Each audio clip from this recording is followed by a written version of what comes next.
Most underrated movies. Now chat, how this is gonna work is we gonna watch this video and we gonna give our opinions after. Feel me? Movies are the greatest thing the world has ever came up with. Not the Mona Lisa, not Beethoven, and not even fried chicken.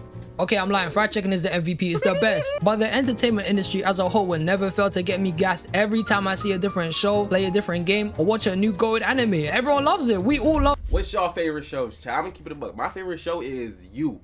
With that nigga Joe Goldberg, that be on some stalker shit. That's my shit. Being distracted. I will all familiar with some of the biggest pieces of media, like the Avengers movies, Maze Runner, Game of Thrones, Ready Player One. There's a bunch of movies we all know and think are sick as hell, but there's low-key a lot of movies people don't talk about enough, and some of these could even match up to some of the GOATs because they were amazing. So I thought today we could go over some of the most underrated movies I've ever seen, and I could get some nostalgia rolling in your head and 1,000,000% get you to reminisce about these. And if you've never seen it, get you to watch it ASAP. So is Clarence underrated? That shit just mad nostalgic. I'm gonna keep it up. Without wasting time, let's get into it, man. Starting with the greatest Disney movie of all time. And this shit is so legendary, it hurts that it's not spoken about enough. It is hands down one of the best classics Disney has ever made in their whole generation of ever existing. It has the best cinematography, the best music, the best characters, the best everything. Ladies and gentlemen, I present to you Chicken Little. Ah, fuck. If you want to build an app and have no idea how to code or where to start, check out Base4. And without a doubt, this was my childhood, man. You know how much I love this movie, bro.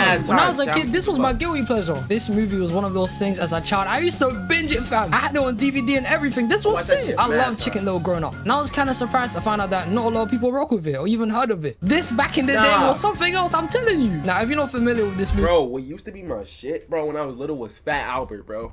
I don't know. I was addicted to that shit. I used to have that shit on like the little. That's not even. Is that what is that DVD? Yeah, that's DVD. I used to have that shit on DVD, bro. Fat Albert, bro. I used to be rewatching the episodes crazy, bro. Let me give you a quick rundown. So it follows the story of a boy named Chicken Little, who for the entire movie is just trying to get respect from his dad. Because in the beginning of the movie, he starts a whole shebang messing the whole town up to say the sky is falling and everyone thought he was just chatting shit. Even his own dad was out here agreeing with the whole town, calling his son out in front of everyone and saying he's embarrassing, making Chicken Little feel like crap. And dead ass, his dad is a piece of work, fam. This guy sucks. He constantly downplays and makes Chicken Little look worse the entire movie. Like there's a scene where he says to him he wants to start playing baseball and be like his old man, since this guy used to be some big shot high school baseball player. And his dad throughout the entire conversation was just downplaying it, not encouraging him at all to pursue it. The guy was hating the entire movie, and it wasn't until the sky was actually falling that this guy finally believed him. He was cloud chasing. The whole first half of the movie he was embarrassed of him until he won the baseball game, and then he was finally proud of him. What a piece of shit, fam. What kind of father is this? This guy sucks. Genuinely, his dad is like one of the worst dads I've ever seen in a movie, bro. How are you ashamed of your own son? This guy's a sicko, man. You're trash. But the whole story generally revolves around everyone not believing him on his alien conspiracy he shares at the start, until aliens actually come later on and finesse the whole town. You man messed up. You should have believed him. He wasn't lying. But growing up, there was something special about Chicken Little. This movie stood out to me than a lot of other Disney movies at the time. I'm not gonna lie, this and Underdog was my shit. If you watch Underdog, I salute you. That movie's also goated. But Chicken Little was just different, man. It was fun. The characters are dope as hell, especially my goat, Fish Out of Water. This is the greatest character in the movie. He's amazing. The story's decent, but I ain't gonna lie, it's too fast paced. Like they go to the alien invasion part way too quick. Shit, I'm gonna keep it a bug. I don't remember the plot from Chicken Little. Y'all niggas don't have to fill me in if he don't tell me. Shit, I don't even remember. I know I watched this shit mad times though. But it happened in like 2 seconds. But to take everything in and for me to say how I found it, this movie was just hella fun to watch. Like the opening when he's doing a bunch of different stunts and dumb things to get to school on time since he missed the bus. And look how stupid some of this shit was, bro. He's using a whole lollipop to stick. Like, come on, bro. Like, how SpongeBob getting held up by a bad bit like that and shit? I'm sitting here watching videos with y'all niggas like, yeah, my life out of whack, nigga. I'm supposed to be getting held up by a bad bitch under my armpits like that. To get to school on time since he missed the bus. And look how stupid. Like shit. But some of this shit was, bro. He's using a whole lollipop to stick to a car. Or even the moment he used a soda bottle as a jetpack. Or even Ron just being a big ass pig and doing some shenanigans. Like this was fun to watch, man. It was cool. If I had to compare this to another movie, I'd say it's kind of like Shark Tale. Since Shark Tale revolves around Oscar trying to hold up a lie saying he's the shark slayer for clout, Chicken Little's the opposite, with him trying to prove he's not lying until the townsfolk that an alien invasion is about to finesse them. These two are kind of similar to one another, and the plots of both of them are just the exact reverse of what each story is. This movie is a childhood classic, and you know, I rewatched it yesterday to even speak about today, and I'm gonna be honest here. It's pretty mid, but that's because I'm an adult now and my brain has developed too much so I can see right through a lot of movies. I'm not gonna lie. Whereas when I was a kid, I was basically entertained by anything moving on the screen. Shit, I used to like watching TV ads like Hexbug and Lely Kelly shoes, and guess what? These shoes look cool as hell. Look at them, look how shiny they are. They're fire. And I know for a fact, every time the advert used to come up, I know certain people would always be dancing to the tune, me included. I'm not gonna lie, it was catchy as hell. But we're getting off topic again. But despite all the hate, chicken British commercials, nigga, I don't remember seeing that shit. I'm gonna keep it a buck. The shit I used to be seeing was the little balloon shits. It's like it had like 100 like small balloons, and then you hook it up to the hose and it fills up mad balloons at once. It was that. It was Orbeez. It was, bro. Damn, it was mad commercials going on, bro. Nerf. It was mad Nerf. Bro, there was so much Nerf or nothing commercials. It was little gets. I still think it's worth a watch if you haven't seen it. It's a decent Disney movie. This movie is so full of moves as well. It's dumb, and it's a good watch if you got the time to see it. So to end on talking about this movie, go watch Chicken Little. It's amazing and it's fire. Moving on to my next flick to speak about, one of the greatest 2010 movies of all time, Scott Pilgrim vs. the World. And I'm gonna be completely transparent here. I hated Scott Pilgrim the first time I watched it. I thought it was so arse. The first time looking at this, I just thought everything was mad weird. Everyone is just hella awkward during conversations. Scott is a bum. Ramona sucks at being a girlfriend, and the whole movie's just weird. And then I watched it a second time. Shit, is it bad bitches in it though? Like, and I see why people love this movie. It's sick. When I rewatch Scott Pilgrim, even though there are some parts I think can improve, all in all, it's a fun and great movie. It was so ahead of its time. There's so much sick moments in the movie. Like the fight scenes are top tier. The music is amazing with Sex Bomb and that one Envy Adams song that goes crazy. Everything out of Scott Pilgrim is literally straight out of games, and they even rip sound effects from games like Sonic the Hedgehog in the movie. Also, me not liking everybody being awkward the first time I watched this movie just made a lot more sense the second time I watched it. That's what makes this movie stupid fun. Everybody's flipping weird and it's cool. But I do want to say, Scott is a bomb, bruv. I'm not gonna sugarcoat it. The guy is 23, crashes at his roommate's crib and owns nothing, has no job, and he's a gooner. And he's not just any type of gooner. He's a weirdo. This guy's a sick man. Why are you dating Knives, bro? She's 17. This ain't legal. Someone needs to call Jitty on. This guy needs to... Yo, I don't think I ever watched this shit. Oh, fam. You thought this was okay? This is a mad individual. What's wrong with this guy? In fact, it's not just Scott. Everyone in this movie is a flipping gooner. How the hell did Gideon establish a league of evil exes and all of these men actually agreed to join in it? And half of their stories for joining are stupid. Matthew Patel isn't even an evil ex. He was barely an ex. He was with Ramona for like a couple of hours, but somehow he wanted to fight to the death with Scott. Like, come on, pack it in, man. What the hell are you doing? You got too much free time. Also, this movie has a bunch of famous actors in it. Like, we got Captain Marvel, Anna Kendrick, flipping Chris Evans, the guy who plays Superman in the CW show. Living with chronic migraine, I know we trying to eat, 15 or more headache days a month, each lasting 4 hours or more. Botox. And Michael Cera. The cast of this movie was dope. Now, if you haven't watched Scott Pilgrim, let me give you a quick synopsis of this movie. Scott Pilgrim is about a guy named Scott Pilgrim who meets a girl named Ramona Flowers, and to date Ramona, he has to defeat her 7 evil exes to be with her. Yeah, I'll be real, Scott's doing too much. If he was real, he'd be slapping every OF and IG model their paycheck. This guy's a certified goof. But throughout the entire movie, he just fights every evil ex. And some of these men got powers, like being a ninja, being an actor, or having psychic powers. Don't go back to our old place. It's probably locked up anyway. It probably still looks the same as when I ran away that day. Which one y'all know that song? They're flipping vegan, and it's up to Scott to beat the shit out of all of them to get with Ramona at the end. Even though at the end of the movie, he almost doesn't get with her because Ramona was about to leave him. And I got a big problem with this shit because hold on, Ramona is horrible. How did Scott go through all of that bullshit? She saw the guy do half of this shit, beating up her exes, getting jumped, getting thrown into the sky, and flipping dying. And Ramona was just gonna leave saying some bullshit like, I don't want anyone else to get hurt. Shut up, man. Those type of endings are crap. I swear they piss me off. I'm even thinking that Scott wouldn't have even gone with her if it wasn't for Knives telling him to go with her. And what the hell, man? She was literally about to leave him, bro. It's not like anyone is owed a relationship with anybody. I'm not trying to... Damn, that animation style right there just brought me back. Bro, who knows the show 16?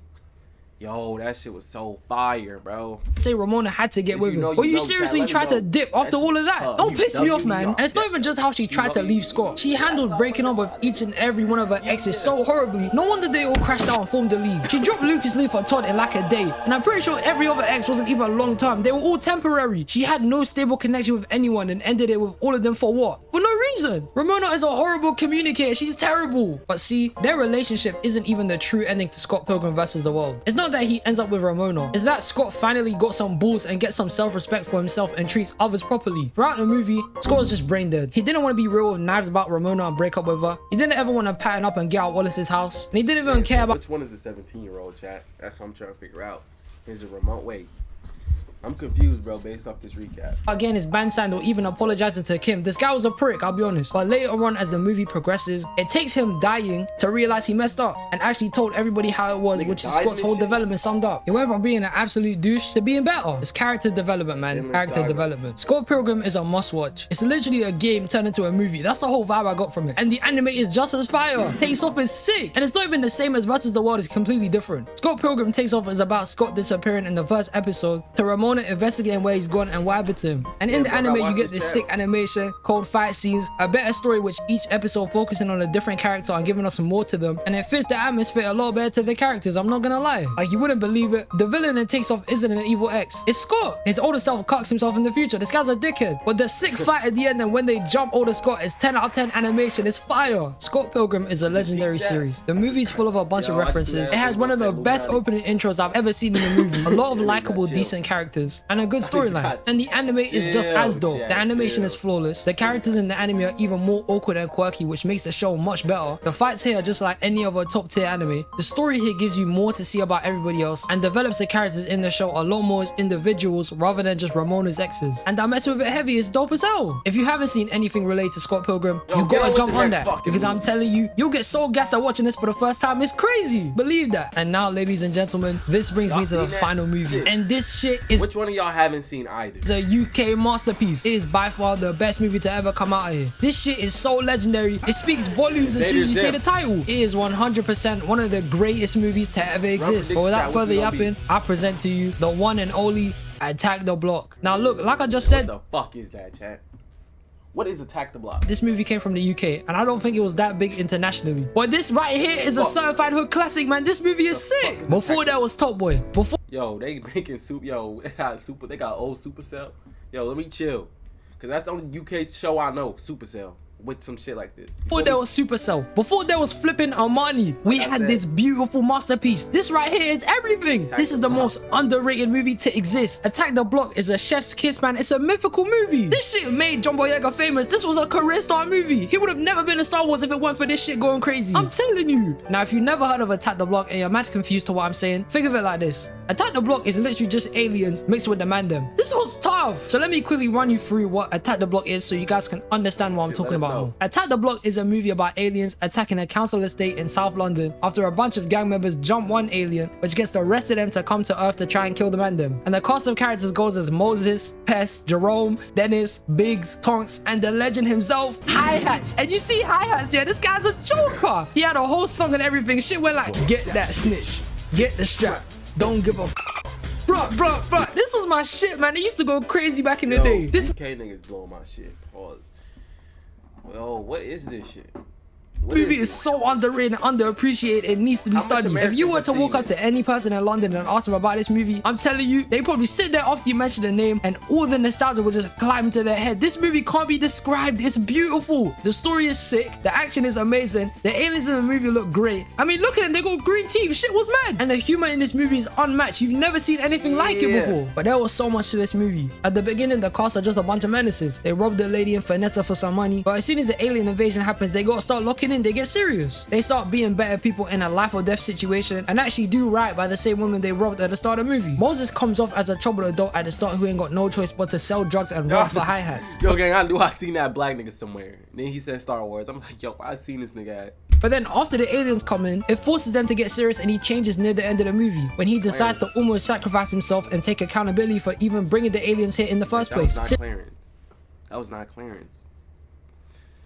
Stevie something. Moses killed one of them which started everything. And it isn't even just Moses. Everyone does a bunch of shit in this movie. Like Pest using fireworks, Dennis with his whole katana, Biggs calling the feds to back it and save the block, and even Probs of Mayhem being Probs of Mayhem. Everyone in this movie did something. Not one person was useless, I'm telling you. Attack the Block is one of the few UK movies I can say is generational. This movie alongside some of the GOATs like Kidulthood and Another Hood is crazy. Another Hood is also one of the best movies to ever come out of the UK and it's basically just the UK's version of Friday. And this shit's hilarious, bro. It's also a must-watch. Believe me, you'll cry laughing at this shit, man. I'm telling you. But I promise you, if you haven't seen Attack the Block yet, you will love that movie if you go pick it up and watch it right now. Because I swear to God, this is one of the best movies to ever exist. And it's so underrated. It's crazy. This is what started everything out here. This movie was too fire. We good. And I'm saying now, you need to go watch it, man. Just trust me, you need to go watch it. But now we're at the end of the video. And these were some underrated movies I wanted to speak about today. If you lot got any more I didn't mention in this video, write them down in the comments below. I love you, man. I appreciate every single one of you. And let's see the honorable mentions in the comments. Mars Needs Mom. Like, come on. Like, nigga actually dropping peak. Mars Needs Moms. Meet the Robinsons. Robots. I don't know about Romeo and Juliet. I don't know about that shit. Kick-Ass. Monsters vs. Aliens. Bro, like, damn, bro. These niggas. Ready Player One mention? Nigga. Go to fuckhead. Go to fuckhead, gang. Go to fuckhead. Yo, I hope y'all enjoyed this video. I'm gonna catch y'all in the next video. Let me know what y'all want me to watch. Let me know what y'all want me to check out. I'm gonna catch y'all in the next video. Peace.